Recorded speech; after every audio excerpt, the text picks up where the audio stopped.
On today's College Football Enquirer, $350,000 a year for low 4-star recruits. Woo! It's getting expensive out there in these recruiting streets. Plus, is Miami holding the best roster building formula in college football?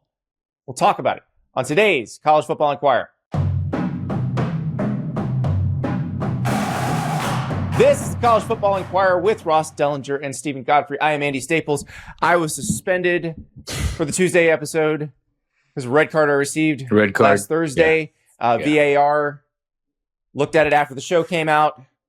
They said that I was not informative enough, and therefore I was out.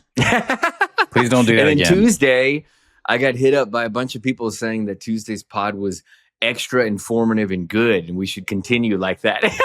Let me tell you exactly. Let me tell you what that's proof of. I'm fired. That I am an excellent hustler. Okay, there you go. I missed my calling as just a straight up con man. Well, this is going to be a fun one, guys, because we've got a story that my colleague Pete Nakos put out at On3 about the market for recruits right now, because this is the time when you're seeing most of the movement for the recruiting cycle that is to come, or the recruiting cycle that is going on now. So you're seeing a lot of the best players in the class of 2027 commit now, and in a lot of cases the deals have been made, or the money promises have been made. And according to Pete, and he's talked to a bunch of different personnel people all through college football, that the starting price for a low 4-star, so low 4-star would be, we could be talking the 350th best player in the country, $350,000 a year, which is a lot of money, especially if you go back a few years. $350K, the first year of NIL probably was getting you a starting quarterback, right? Who was a veteran. Like this is very, very different. And the different personnel folks are talking about how everybody's got agents, everybody is manipulating the market. This is very interesting for a lot of reasons. And Godfrey, I know you have a lot of questions. I do. So I want to ask a question you may not know the answer to right off the bat, but you do work at On3, so I bet you know somebody who knows the answer. 5 stars in the history of like recruiting analysis, they're usually pretty sparse, right? They kind of like meter those out when they were awarded in the old days, right? It's like 50, right? Or I can tell you 40? Exactly how it's awarded. Yeah, okay. Right now. Go for it. At least by Rivals and On3. They're 32 5-stars. 32. Okay. That corresponds to 32 spots in the first round of the NFL draft. Makes sense. And basically, a 5-star rating is awarded to someone who projects as a first-round NFL draft. Great. Okay, my next question is there a governor on the number of 4-stars? Not necessarily, but it typically is in the high 300s, low 400s. Okay. And this is where it gets really interesting, because 3 stars, because we view 3 stars and 4 stars the way we view them, but 3 stars can go down into the 2200s. Sure. So but we're talking, there's a lot of 3 stars. Okay. So 300 to 400 individuals a year, let's say roughly, are getting a 4-star ranking. And then Pete's reporting is $350K on average. That feels correct. Doesn't this feel like the market actually bearing itself out? And stay with me here. If you look at any industry, so you have the exceptional individuals, the 32 that are above consideration. And then you have the sort of like, hey, 300 to 400 individuals every year are going to be arguably the very best underneath the exceptional ones. And they're going to make about $350,000 a year. That kind of feels correct. That feels like a white collar American economy type job. But people don't expect that. Well, people don't. Tough. They should start to expect it. I thought by now that they would have expected it. I mean, because I saw that number and I thought, it seems low. That was my reaction. Ross. That was my reaction. Ross has got a little agent blood in you. Signing classes are going in between 5 to 8 to upwards of $10 million signing classes. So if you do the math, 20 players at $350,000 is $7 million. That wasn't a surprise to me. That's about right. Right. That's I was where laughing that's because sort of where we are. Barons, who covers Texas A&M, joked on Twitter that, since that 2022 Texas A&M class definitely cost $30 million, like everybody said. Yeah. The $10 million that Texas A&M is spending, which is allegedly the highest in the class of 27, Moneyball, clear Moneyball. Well, that's where I want to go with this, Andy. And I know that, which, by the way, should reinforce that the $30 million figure was BS. How sure are we that Texas A&M is spending the most? Like, maybe there's a team in South Bend that's spending a lot. We're not entirely sure. And Texas A&M and Notre Dame in Pete's reporting were the ones that came up. Okay. Yeah, I think the Notre Dame is the one that people have told me more about over the last few months. But either way, that's the high end, right? And that makes sense. 350,000 figure puts you at about 7-8 million. Okay. Now, if you have a bunch of them. The issue, the issue with all of this is, and if you ask a GM or if you ask an athletic director or a coach where they get frustrated is a lot of that is sunk cost. If you're doing that for linemen, they might not be ready to see the field for at least a year and maybe not 2 years. And so you're promising, and look, most of these deals have escalators. Most of these deals that like $350 your first year, $500 your second year, $750 your third, like that's how that roll. But a lot of that is sunk cost. The NFL, by the way, had this issue. Yeah. For a long, long time. Yeah, they did. And then the Sam Bradford contract happened, and the NFL owners and the NFLPA got together and said, hey, why are we doing this for ourselves? Sam Bradford went to the Rams when they were in St. Louis following the Oklahoma career and was grossly overpaid, honestly, for what he actually created in the NFL in terms of worth. Yeah, veterans in the NFL got together and said, "No, wait a second. Yeah, we shouldn't be giving this money to rookies. We can control this." Yeah. And they changed the CBA. Obviously, there's no CBA in college football, so they can't do that. So you've got to figure out what to do, and it opens up a lot of possibilities. So these are the questions I have now. For the last 4 or 5 years, I know each of us, when you're in your daily life, you get questions about, hey, is this a lot? Is this too much? Or how's my team doing? And I think honestly, the real answer we should all be giving, because I think sports writers way too often try and pass themselves off as experts and say, hey, this is an emerging market. We don't know. Ross and I talked on Tuesday, Andy, about kind of the rough estimation of what Ross Bjork said the national championship Ohio State team of 2 years ago spent, which was a $20 million price tag. So we know that this is beating inflation by a considerable margin. This is a steeper roller coaster. It's almost as if the market was suppressed by a group of competitors colluding in violation of a federal law. Well, and now it's not. Rather than me get on the old soapbox. And then they all front loaded. Yes. Right. Well, but again, that actually makes pretty good business sense, because if you're Ohio State, you still underpaid relative to the next 10 years value of players. You got a national championship out of it. You cooled the seat for your head coach. You don't have to go through a buyout process for at least a couple more. It makes sense to front load, I think. But here's the question I'm trying to get at.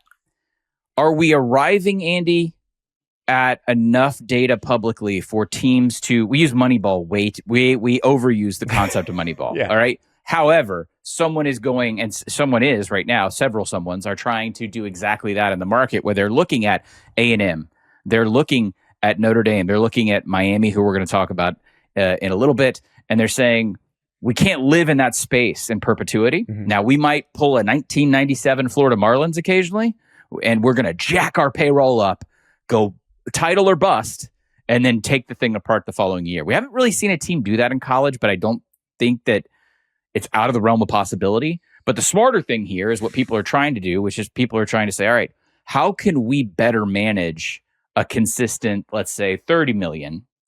And if we know now that we're paying about $350,000 for a 4-star, is this the piece of data we need to solve for X? This brings us to something Ross mentioned before we got on the air. Okay. Ross, you have a story coming out at Yahoo about what the Big Ten and SEC want to see out of the Protect College Sports Act. There is one particular little bit of that I found very, very interesting. Could you tell us what that little piece is? Yeah, it's sort of the latest recommendations that the Big Ten and SEC have sent the lawmakers in their membership, their schools, kind of like a 4 or 5 page memo. And one of the 10 recommendations of changes to the bill, one of them is titled Make NIL Transparent. And then it goes into detail about basically, figures should be reported for each school. And perhaps it kind of suggests that there should be a database of some sort where schools can look at what each other is spending on their rosters, basically. And one of the lines in here, each of the 10 sort of recommendations has 3 different questions, and then there's an answer, right? So it's like, what is the issue? What needs to change and why it matters? Well, under this one, under Make NIL Transparent, what is the issue? The answer is, and I'm reading it line for line, you cannot enforce rules if nobody knows what is happening. That's it. Okay. That's a line. Interesting that they do it like that. They say it like that because it has nothing to do with rule enforcement. It has to do with cost control. And this is a perfectly legal method of cost control called letting information get out. And so these guys and the smart ADs have already been talking about this. The dumber ADs are the ones that are trying to keep this a secret. Yeah. But the smart ADs are like, we got to figure out how to make this a transparent system. Right. We got to figure out how to make it where everybody knows what everybody else is spending, just like the NFL has. Yeah. Andy, I think too, like most of the ADs, I think would be okay with this. But they're so scared that the other AD won't agree to it or won't do it, or the other school won't follow the rules and reveal their numbers. Right? you all want it, and you don't need you actually don't need congressional action. You could go back to your state. So some of them have gone to their state legislatures to get them to create laws that mask these things. Yeah. Go to your state legislatures and make them make laws that unmask them. This is we think this is a good thing, right? I think the journalism hat on. We always a player agent or a 4-star recruit, because the more they're in the dark about what everybody else makes, the more you're going to make. But hang on. Advocating as we have thus far in this segment for the idea that, hey, these guys are finally getting paid their market value, and bully for that. We're all happy about that. We are. I'm not trying to be facetious. If you look at the NFL as your example, Andy, I'll pull up a random position just recently because of my own fandom with Kyle Pitts. There's a market for tight ends. There's guaranteed money. There's contracts. So George Kittle, the 49ers, has set the market. It's his total contract value. We know what it is. It's $76 million. It's arbitrary for this discussion. Then you know who has the most guaranteed money, and that's Trey McBride of the Cardinals. Any other tight end that's signed in this last cycle or the next cycle, or someone who's going to get franchise tagged. Do you know why we know that, Godfrey? This is where I'm going. Tell them. Yeah. Because NFL teams, first agents leaked the salary numbers to the reporters. Yes. That would be the full amount of the contract. Yeah. If you went all the years, which the 2 on the back end don't even exist in real life. Right. But if you went all of the years and then you hit all of the bonuses, that's the number that the agent gives you. Then the teams come in on the backside and leak the guarantee and the actual contract terms. And through this, databases are built showing exactly what everybody's going to make. Yes. And there's a reason for that. Yes.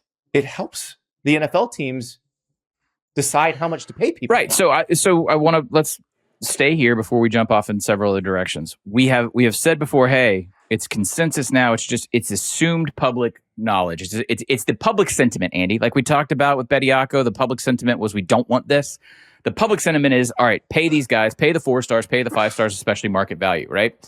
We need to also hold 2 competing thoughts, which is if we want college sports to survive, and we believe even 1% of the claims that this is going to bankrupt teams or this is going to be too excessive, et cetera, it stands to reason we should then advocate a little bit. Man, I'm going to be really careful about this. A little bit on the behalf of schools and athletic departments saying, hey, we need to understand the market so we are not consistently overpaying and kneecapping our own finances. I think that's that would be a fair transaction for both parties.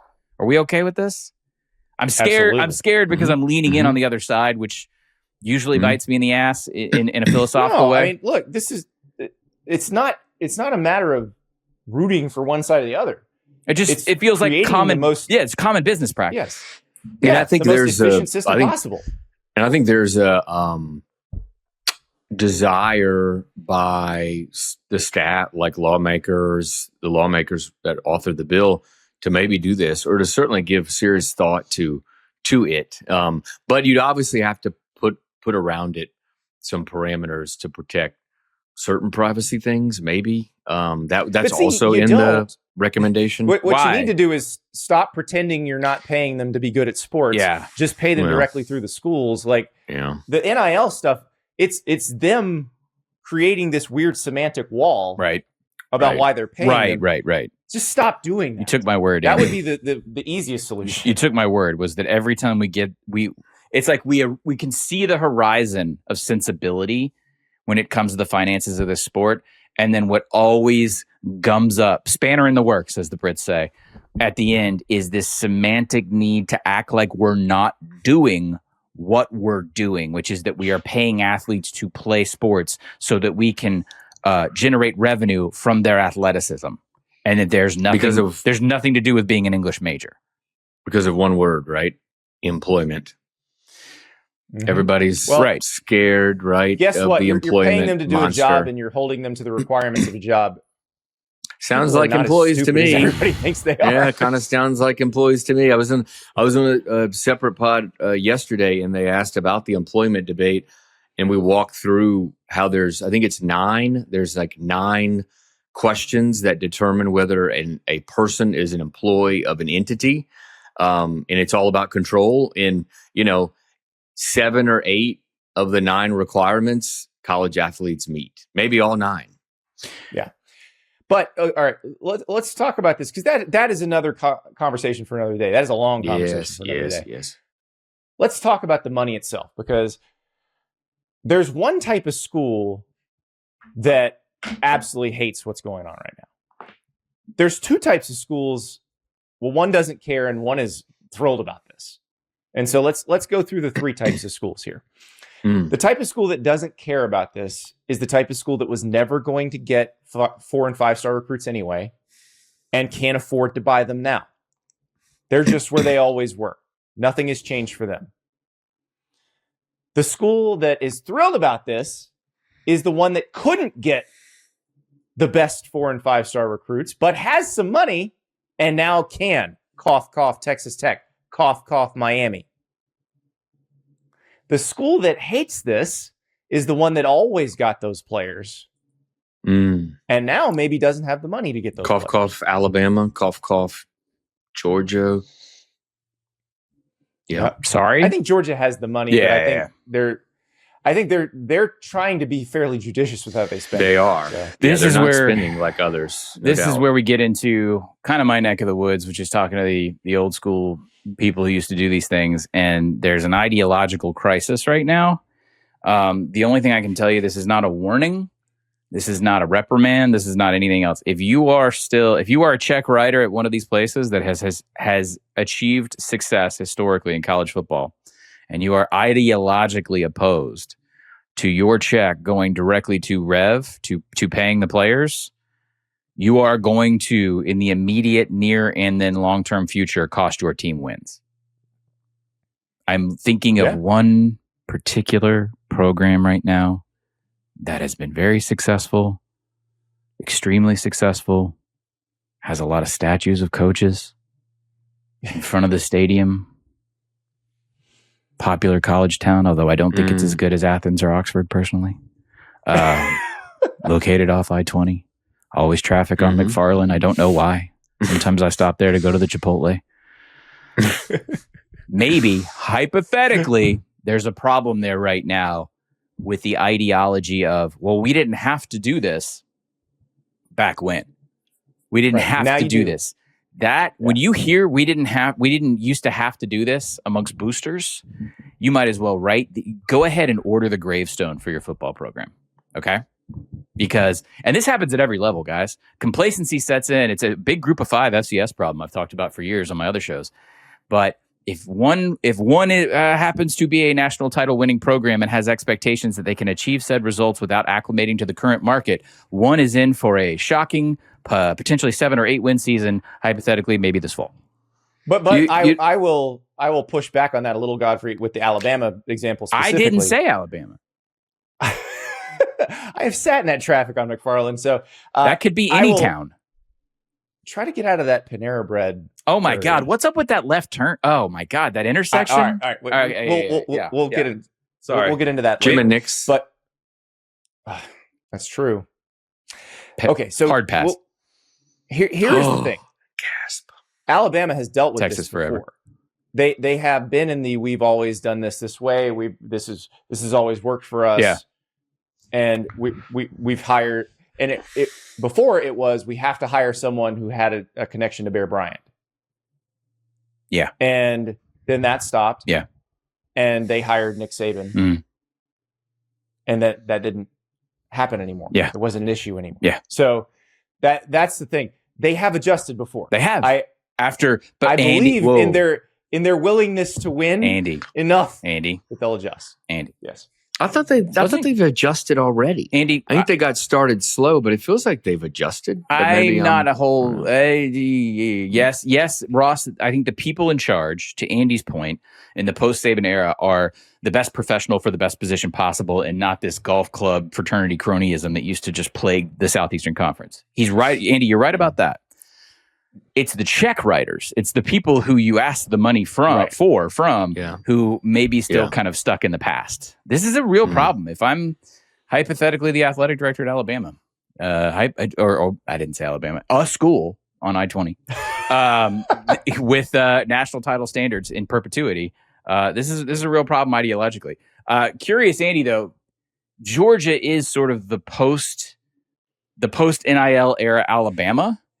Mm-hmm. And you said earlier, I think they've got the money. I agree with you. I think they've done more in the really boring parts of running an athletic program, corporate sponsorship, and that kind of stuff. They really kind of professionalized. I talked about the glow up with their stadium experience, but that's a trickle down effect from working with corporate sponsors. Are we more confident that they could acclimate of the teams that were good before? It feels like that's the one that feels like it could professionalize. I'll go with something my other On 3 colleague Steve Wiltfong told me last year. The genius. Kirby Smart thought the numbers were BS for the first few years of the NIL area, and last year realized they weren't. Yeah, I think it's going to be like, for example, Georgia has an offensive lineman coming in, a freshman this year, class of 26, who's probably going to start as a true freshman. Like, you got to pay for those. Yeah.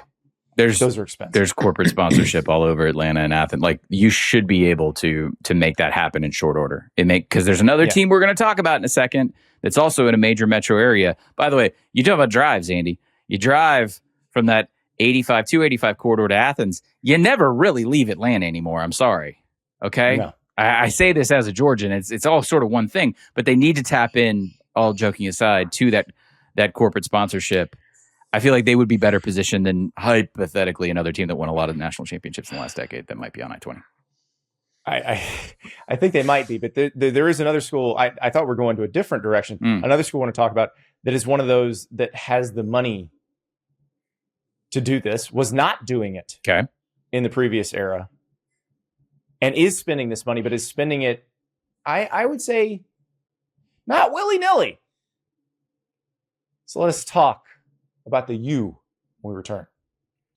We are back at the College Football Enquirer. We were talking about 3 types of schools in this new era, where there's the group that couldn't afford the big-time recruits and still can't afford them now, and they're like, whatever, nothing's changed. Yeah. There's the group that used to get them all, doesn't like that they got to pay more for them now. They're in trouble. Then there's the group that wanted them, couldn't get them because they were all going to Georgia, Ohio State, and Alabama. And now they can get them. Miami Hurricanes, definitely a member of that group. We were talking about offensive linemen and freshman offensive linemen. In the class of 26, they have the number 1 offensive line recruit, Jackson Cantwell. He's probably going to start for them this year. They're paying him a lot of money. I'm kind of like, before we get into this in all seriousness, is anyone else terrified that the amount of we go through these periods of American history where the city of Miami or the culture of Miami suddenly becomes prominent again. And then maybe once the history passes, we're like, well, that was a rough time for America.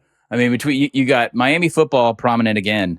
You got all of American soccer going through Miami with Messi. GTA 6 is coming out this fall. Shout out. I mean, there's a lot of Miami culture. I'm a little terrified, to be honest with you, Andy. If Miami football And I say this with a little bit of reverence and a little bit of fear, but those of us who are old enough to remember the old Miami dynasties, how they were built, how they fell, that ideology is still, I think, in the bones. Maybe not the individuals. We don't have the same people doing the same things, Andy, but this kind of wanton aggression, capitalist initiative that fueled Miami boosters for years in a negative way.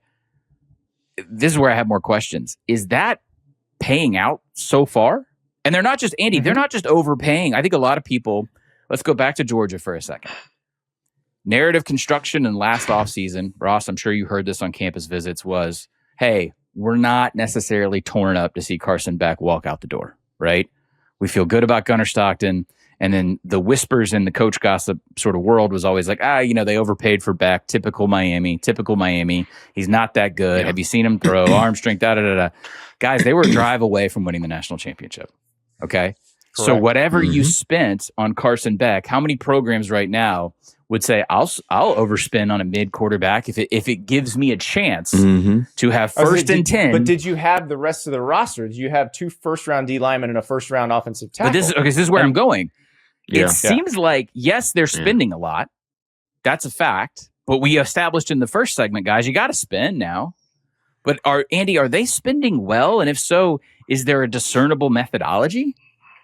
I think they've got the right roster building formula. And that's really what this is. Okay. Like we talked about Georgia having the money, wanting to spend it judiciously and not waste it. Right. Well, Kirby Smart philosophically still believes that the best way to create a great team is build it up through high school recruiting, particularly on the lines of scrimmage, but really throughout the entire organization.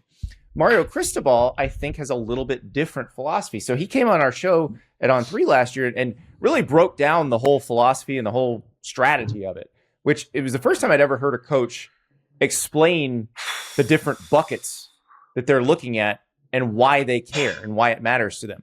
So Mario Cristobal's thing is spend at a high school on the guys that are super high ceiling that you would never, ever be able to get in the transfer portal. Because when they get where they're going, they're so good that they are the ultimate retention target. So this is the we regret not getting Jeremiah Smith. We tried. We came in second. All right. So the next time a Jeremiah Smith comes out of South Florida, we can't miss. So him. hang on real fast. So we're Malachi Tony. So hang on. We're talking about 32 5-stars. So we're talking about ostensibly 4 to 5. We're going to target financially 4 to 5 5-stars per class. Hit on 3. And make a significant upfront investment in them for the duration of their employment with us, for the 3 or 4 seasons before they go to the league. Good. And this would be Jackson Cantwell, who will probably start at offensive tackle for them as a freshman this year, who is the 2026 version of CC Maui Noah. Okay, hang on. But if I've got 3, can I say this? It doesn't regard position. So let's say I land 3 to 4 5-stars in a class. How much money did I just spend, or do you need to know the positions? This is what people are asking. I would need to know probably the positions because one's a quarterback, right? One's a quarterback. One's a. But in Miami, it's not a little bit. But in Miami, it's not. Well, they're shifting now to that. Right. Yeah. This is the other problem: is that the blueprint that they established by bringing Beck in is different than what they're doing now in recruiting. If I understand. Well, it's probably $2 million. The quarterback $2 million. The spending on a quarterback thing is the one question I have because it feels like the one difference in the formula, because their formula has been we can rent the quarterback. That's what I was getting at. So okay, let's say it's a quarterback now, because I know that they have shifted their focus to establishing a blue chip quarterback prospect at the high school level. How much am I paying for that this year? Well, then it's like $4 million. Is it $4 million? Okay, right. All right, and then now, Israel Abrams is not the number 1 quarterback, but he's a top 40 player in the country. Okay. So I spent $4 million on the quarterback. I still have 2 or 3 more 5-stars to go. Andy, what positions and then how much am I spending real fast? Well, let me give you the positions on the 5-stars that they have in the 27 class. All right, let's do that. And then so Dante Wright is a corner from Long Beach Poly. Go Jackrabbits. Nice. Remember when Snoop Dogg and Cameron Diaz went to school there together? Yeah. He wore that sweatshirt in one of the, I think, Gin and Juice video. Yeah, he's a 6'1" corner. Okay. They don't grow on trees. That's a tall ass corner. Expensive. Nick Lanier is a 5-star receiver from Miami Carroll City High School. Love it. 5-star receiver out of South Florida. There's your Jeremiah Smith comp. Like, can't miss him. Can't lose him. Okay. Cannot lose him. Corner, wide receiver, and then one more. Jaden Bryant, Irmo, South Carolina, Suburban Columbia, plucked right from under the Gamecocks' noses. As usual. Edge rusher, 5-star. DE 5-star. Okay, so how much? So $4 million, Ross said, for the quarterback. So I've got a corner that feels exceptional and generational, standard 5-star wide receiver from South Florida, and a defensive end from the heart of SEC country. Boys, what am I spending right there? So $4 million plus. I need 3 more price tags. Are these 1-year deals? Well, no, these are probably multi-year deals, so we don't know exactly. They would escalate. All right, I'm going to throw a little hockey in here and scare everybody. Can I get an AAV, average annual value? I would say average annual value. So you said $4 million for the quarterback. That sounds about right. Yeah, I mean 8 to 10 million for the 3 of them, for all probably. those players, or for all of them. For all of them. All right, 8 to 10 for all of them, including the quarterback. Okay, so 8 to 10. Let's say $8 to $10 million right now, and we're going to be position agnostic after quarterback, just because I'm trying to speed this along. Well, especially as you go down, because this is the other thing about these types of schools. Yes, is it's not like a Nick Saban Alabama recruiting class where the 23rd player is better than the number 1 player in Wisconsin's class. It doesn't work that way anymore. Okay. So I have 8 to 10 million on my crown jewels, and then I've got. Let's go into this 4-star thing now and explain to me, because anybody can spend that on a handful of players. I can probably name other schools that are doing that. It doesn't feel like that's the part of the Miami methodology that's so exceptional, Andy. Is it the thing? The thing you do next? You have to remember the other parts of it. So we talked about the freshman or the high school recruiting piece of it. Yeah, that was high school kids. We just signed high school kids for $8 to $10 million. Now, how much am I playing there's with? 2 other pieces of it. There's the 1-year rentals, right? Yeah. So right now, your 1-year rentals that you're really spending on are Darian Mensah, your quarterback, who we believe they spent about $6 million on. If you go by what he was supposed to get at Duke, you obviously had to spend more to get him. Yeah. Well, look, I probably had to pay a buyout. I failed every math class in college, but I think that means $10 million are at the quarterback position, and maybe about 60% of that is actually seeing the field this year. So there's your sunk cost. Okay. Right. So $10 million there. You got that. All right. Cooper Barkate, the receiver from Duke, who was Duke's leading receiver, who came with Mensah. As you do. Damon Wilson, who was the best edge rusher at Missouri last year. Remember, Georgia's suing him. He's suing Georgia because he left Georgia for Missouri. Okay. But he went to Missouri last year. Now he's at Miami. That would be your biggest spend there. So those are your 1-year rentals. All right. And so price tag on a 1-year rental. Let's do an estimate real fast. Boy, journalists don't like being specific when they're asked questions. That's what I noticed about you two. All right. Do you want to say another 8 to 10? Or a little bit lower? On how many? No, on your 1-year rental, maybe what you're spending on Mensa, that's probably right. Yeah, another 8 to 10 on the rental. Yeah, it would have to be if you got the edge rusher and the receiver. Yeah. Okay. All right. So we are now in the neighborhood of $16 to $20 million for a handful of players. Yeah. How much money do I have left if I'm Miami to actually build the roster? To 20, have rotation tackles. 20 to 25 $20 million. $20 more million. So hang on. This is what the viewer and the listener wants to know. So I just spent about half of my payroll on 7 players. 8, I think. I can think of another league where you do that. Okay, no. I'm not questioning. I think that's probably accurate. Okay. Yeah, all right, so half the payroll are 8 players. Then we haven't even mentioned Malachi Toney. Like, what did you spend to keep Malachi Toney? Yeah. Okay. So I'm trying to establish this Miami methodology that everybody keeps talking about. So there's another bucket, and that's retention. Yeah. There would have to be. And the retention bucket would have to be another $10 million. At least. Hang on. Then. All right, then hang on, $10 million retention. Most of your other 20 is probably retention. Yeah. Well, yeah, but I feel like, Ross, there would be a graduated. So you have retention at kind of a significant Malachi Toney level, and then you would have retention at a more base level. Is that fair to bucket? So I've got. I also think that there's been they've hit on some people where they haven't spent a fortune. Like Keontae Scott, I don't imagine was a fortune last year to get. And he created incredible value for them. All right. I still feel like I should have said Dennis Smith on the show from Miami. He could give us all the real numbers. He just give it. I'm sure he just come out give with us all the numbers. All right. By the way, there's an NFL GM that listens to the show, and I know I'm going to get a text after this because he's going to Mark Fletcher Jr. By the way, another massive retention. Oh yeah, he's going to call me and laugh about this. Okay, so hang on. All right, idiot proxy. Ahmad Moten, the D tackle. Hang on. Audience proxy here. Ready? I have 4 buckets that are roughly valued at anywhere from $8 to $10 million each. Okay. Well, I will say you're using the 27 recruiting class. Yeah. That's not for this year. So is the overall sum higher? No. The 26 recruiting class was cheaper. Right, but what I'm trying to do is project for the audience what it's going to be like as we go into February and in the future. Projecting in rough terms. Mintz is gone, so hopefully Mintz is gone. Well, so you hopefully clear your spend out on the some quarterback money. worked out. Right. So really, and you're clearing out some. So this is you're not spending 6-7 probably on another. Well, you could be. I guess you could spend 6 or 7 on another transfer. But hang on, is that quarterback going to be ready? The kid that they're spending the money on now, the freshman quarterback? He better be, or they will probably find a way for him to transfer somewhere else. Hang on, then. And somebody else. But the next logical question is: then, are you investing in another national championship, not playoff, national championship run now? Because you have Mensa eating a chunk of this 1 year. In this 1 year rental is about $6 million, and then are you expected to then create narrative next offseason and say we paid for this long term investment at quarterback? He needs his first year to start. By the way, this didn't go so well in Austin, Texas last year in terms of expectations. And by the way, how do you get a 5-star Jesus quarterback to play to that level of expectation if you're chasing a national title with a $6 million 1 year rental? I still don't understand why this Miami methodology might be the way forward. This feels like it's riddled with potential problems. See, that's the spending on the freshman quarterback is the anomaly here. That's not what they've been doing. No, but this is their 3rd consecutive year with a 1 year rental quarterback. The formula that Mario laid out for us was target specific positions in the portal right now to help you. Yes. Get the guys out of high school that you cannot get out of the portal. You can't get Ruben Bain out of the portal. You can't get CeCe Maui-Noah out of the portal. Okay. You can't get Malachi Toney out of the portal. And then also target, this is I think where it gets interesting.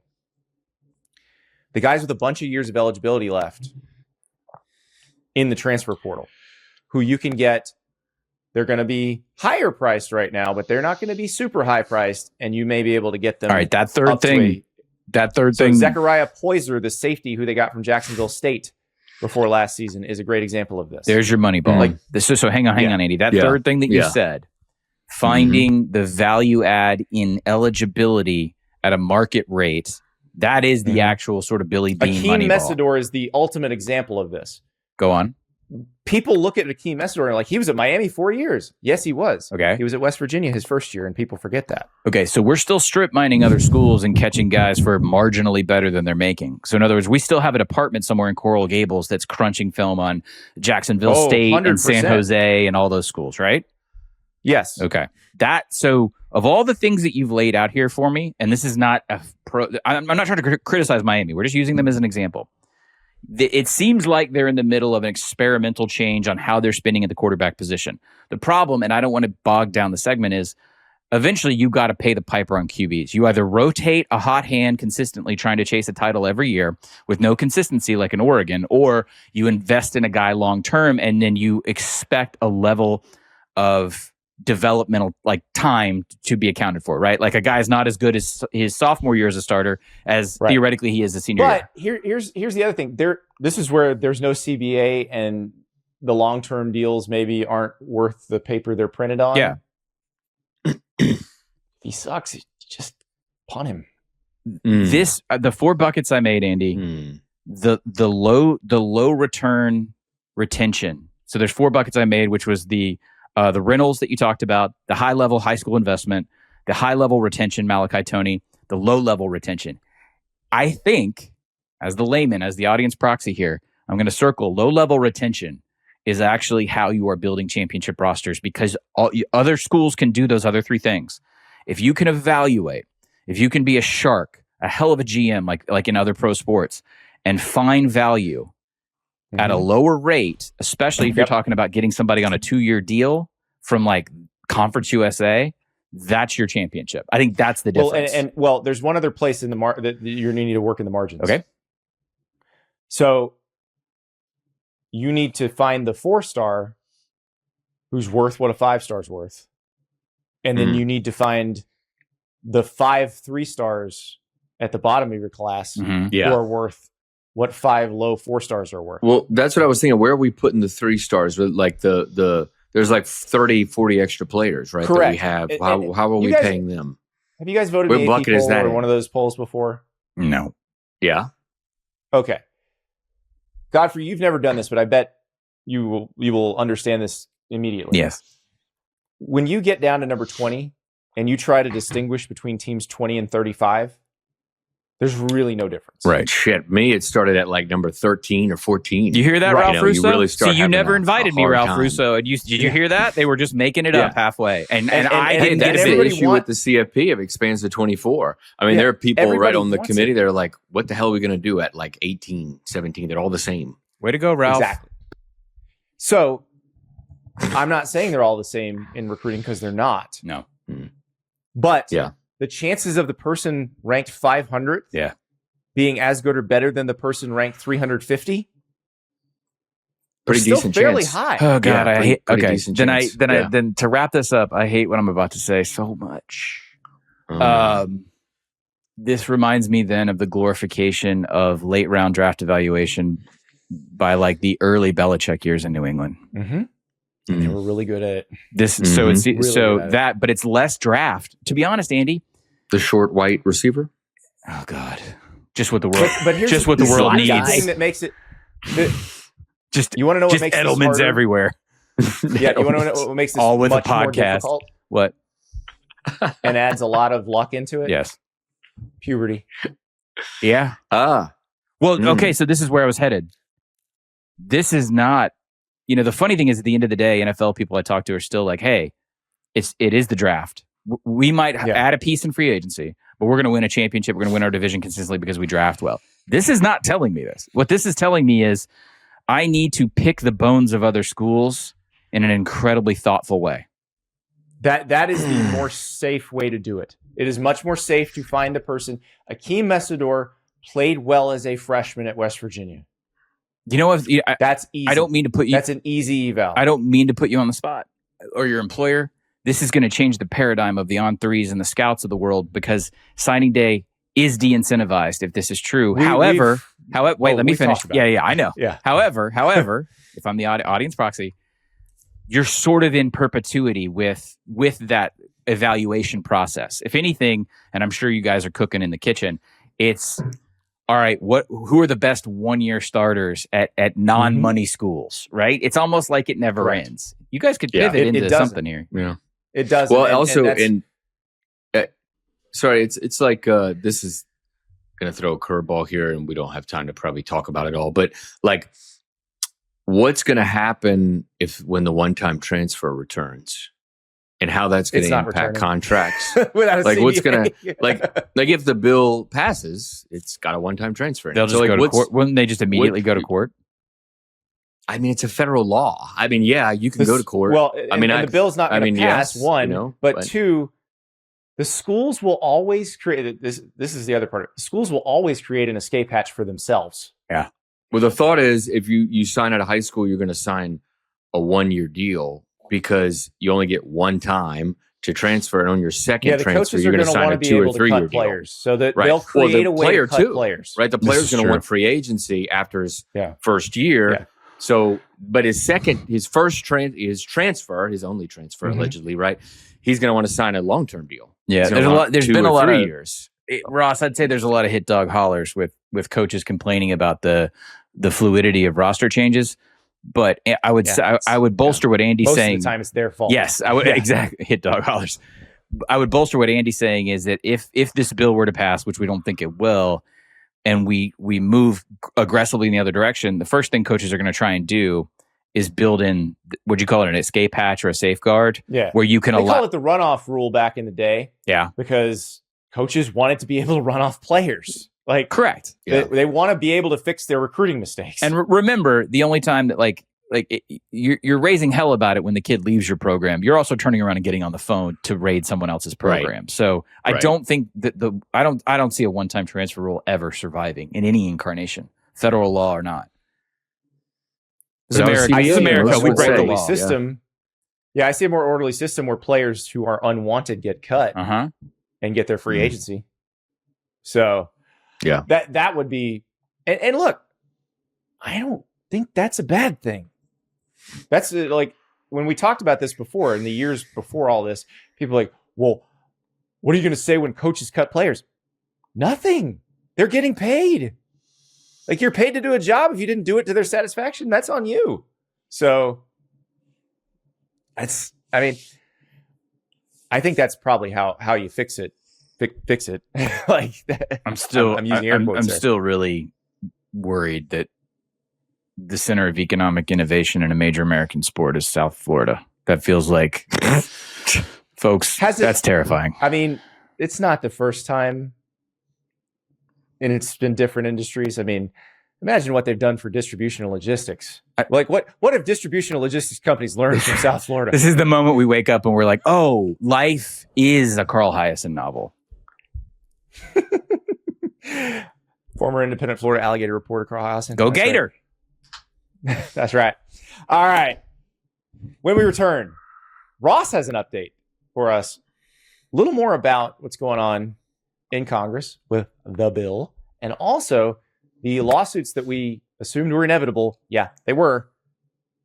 We'll see how they're going. We'll be right back.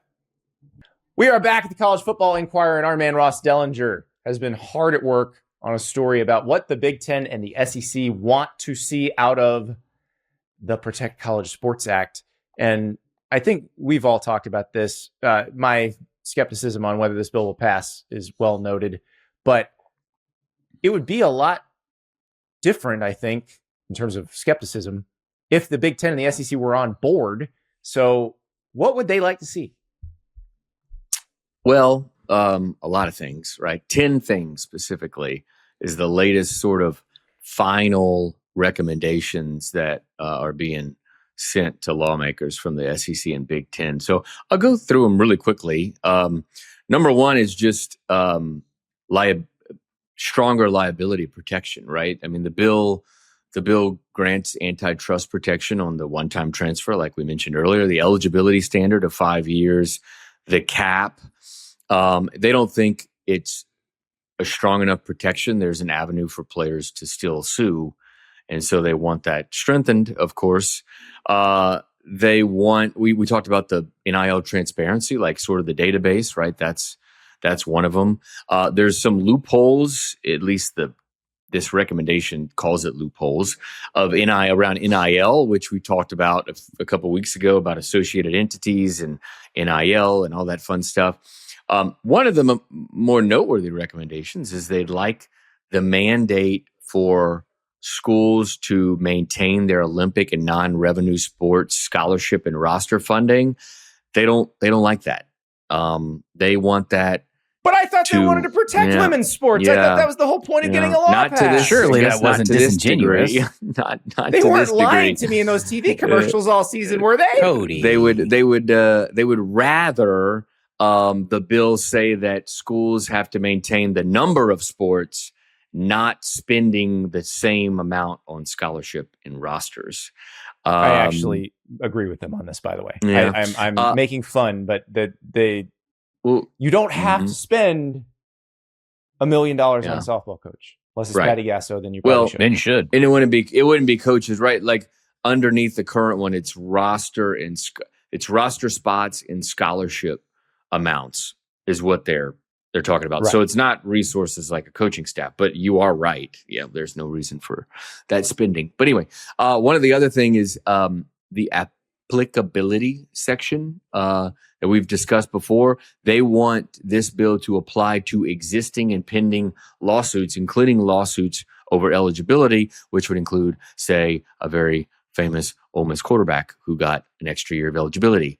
So if the law would apply to that, he would not be eligible. And Jeremiah so would a lot Masoli. of other people. So Tom Mars is just cracking his knuckles listening to this one. And then I'd say lastly, some of the other recommendations are about Title II, quote, of the bill, right, which is the pooling of rights. They want in there that pooling is definitely voluntary and they will not be forced into it, and they will not be forced into it through a court or through any kind of lawsuit. Definitely voluntary. They want more language in there that specifies that it's voluntary. And then they want stripped from the bill the scheduling requirement that would bring back and restore traditional rivalries. They want the schools to decide scheduling, not the bill. Can't make us play Bedlam. That is such ass. That is like, God. So 10 asks. I'm going to guess that actually they're probably going to get like 5 of them, right? Is that going to be enough? No. I would definitely put in it's definitely voluntary language because it is definitely voluntary. Like there's nothing in the language that makes it not voluntary. I think there's a few things that are probably like more likely to be changed. Maybe that's one, Andy. Yeah. Another one is doesn't cost you anything if you change it. Yeah. Then another one is the anti-expansion provision. We talked about that, right? I had a story last week on that and how that's kind of caused a lot of consternation because it locks in everybody, including the G6. They can't move up. So that's going to probably change as well. I don't expect big things to change though, like the applicability. Like I don't think they're going to apply to pending lawsuits. Trinidad, will be okay. I think the locking in the membership is a very big deal. If that changed, and that's going to change. I think that's going to change. My sense is that would change. The ability for athletes to sue over certain things, I don't think that's going to change either. So you're already managing a pretty thin margin of Democrats who and you have to get 60 votes, right, to break the filibuster. There's like a room with smoke in it. They're like, can we take away their ability to ever use the legal system? Hey man, we're just you're saying that like it's some smoky backroom deal. The one that was presented in the House of Representatives just came right out and said absolutely. The Olympic sport thing, that's not thuggery. That's not changing. I'd be shocked if that were to change, so maybe half, they get maybe half of these, maybe even they get like 6 or so, but the big ones, maybe they don't get. But here's the question. If they get enough changes in the Title II, which the expansion stuff, the requirement, the pooling of rights stuff, will they come around? I think there's a lot of schools in their leagues that if you change a couple things in Title II, I think they would want to support the bill. And I'm just telling you guys, like, if the Big Ten and SEC come around to supporting this bill, the chances of this thing of like 30 to 40%, like I've said now for weeks, goes way up. And now we seriously talk about this passing Congress and being signed into law. But they got to come around in right now. They're not.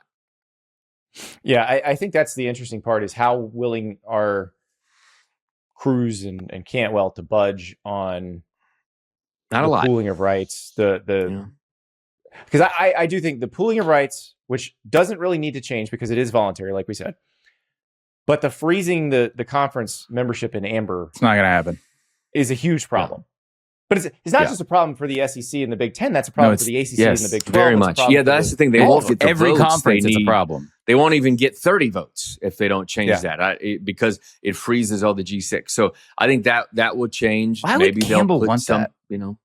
Language around pooling rights. And I know a lot of people think that he actually wrote the bill and everybody, there are other people involved. So somebody else probably wrote the bill was written, but the bill was written. Chat GPT wrote the bill. Cody paid for it. Okay.